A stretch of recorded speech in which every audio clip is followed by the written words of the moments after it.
Hi folks, Rob Rizza again. Hopefully you viewed my other 4 videos about how the post office refuses to correct our incorrect addresses. We live in a place called Pine Branch, Arkansas, but our addresses say that we live in Theodosia, Missouri. Very bad when you're trying to live a life in today's society where everything is tied to your address and everything is automated. You can't get around that situation. You either have to give them false information if you want basic products and services, or you can't get some things. Anyway, I'm making this short video to address a comment that my son made while he was home on leave a couple weeks ago. He's also an Air Force pilot, getting ready actually to deploy to Afghanistan. And of course I'm a 30-year veteran of the Air Force, and wife a 20-year veteran of the Air Force. He made a comment. He said, "Dad, you know, you put this out online, potentially it may embarrass the post office. They're going to just get mad, and then they're not going to help you." And I said, "Keith, that's an absolutely valid point, and it would be exceedingly valid if I had taken this action maybe a month into the process. But at some point, you have to take it to the next level. We've been working with the post office for over 3 years to try to get them to simply correct our so obviously incorrect addresses.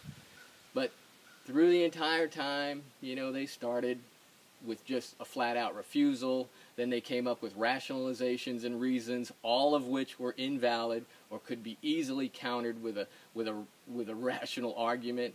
And they still refused to correct our addresses. The fact of the matter is that we were very patient with the post office. We asked them please. We asked them pretty please with sugar on top. Okay, we tried to work within their system. We were so patient. I mean, we were patient as saints.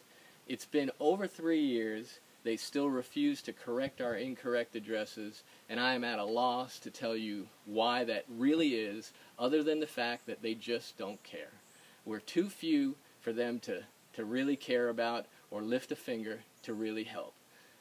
Just go away, be quiet, and we're not going to bother with you. We have bigger problems than you, and we're going to concentrate on those and not fix the little stuff. Well, the fact of the matter is, your big problems are probably a result of a lot of little stuff that you haven't been able to fix. And this is so obviously one of them.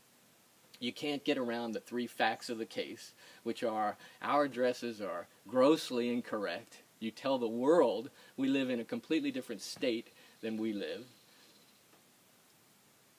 It causes us real problems, particularly people who don't like to pass false information just to be able to purchase or acquire goods and services that the rest of the country gets because they can't take a Missouri address if you want to get those products and have an Arkansas version of those products. Arkansas insurance, Arkansas licenses, Arkansas taxes, you name it, everything revolves around addresses.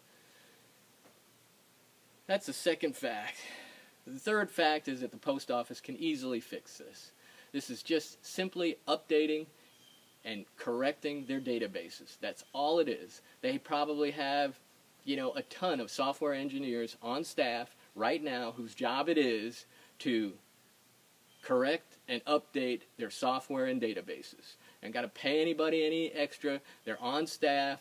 You just give them this task. It shouldn't take one operator probably less than 30 minutes to correct those addresses. There has to be a procedure already established within the post office to do this, because routinely they have to be adding addresses, adding zip codes, deleting addresses from their system.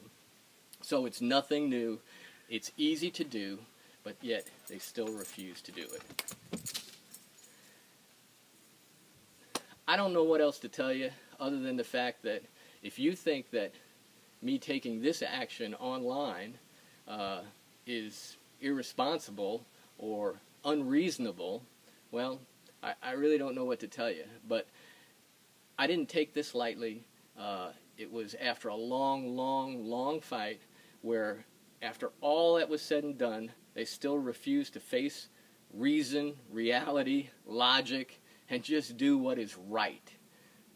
So here we are, putting it out online. Post office, I'm really, really, really sorry that if this slightly embarrasses you. What you need to do is be the bigger organization and say, yeah, I guess maybe it's not a good thing for you to have incorrect addresses. Yeah, we can fix it. Yeah, we will fix it. And just fix it. Hey, I know there are some people that don't want their addresses corrected. I really don't know why that is, other than the fact that they just don't want to go through the minimal hassle of actually having to update addresses with people. There may be some other reasons, but I'm unaware of those reasons. But if you don't want to correct those addresses because you think that that's going to hurt their feelings, then don't. Just correct the addresses of the people who want their addresses corrected. I know that you can do that.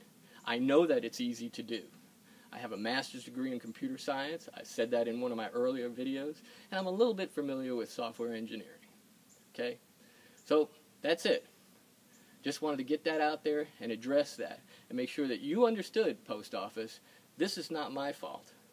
That this is out there now in the public light. You brought it on yourself.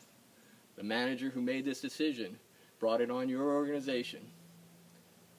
If that manager can't make a reasonable decision when faced with logic, facts, then you probably ought to think about moving that manager to a position where they don't have that kind of decision-making responsibility. I mean, I've run organizations. That's probably what I would do. Thank you very much. I hope you have a great day. And fix our problems.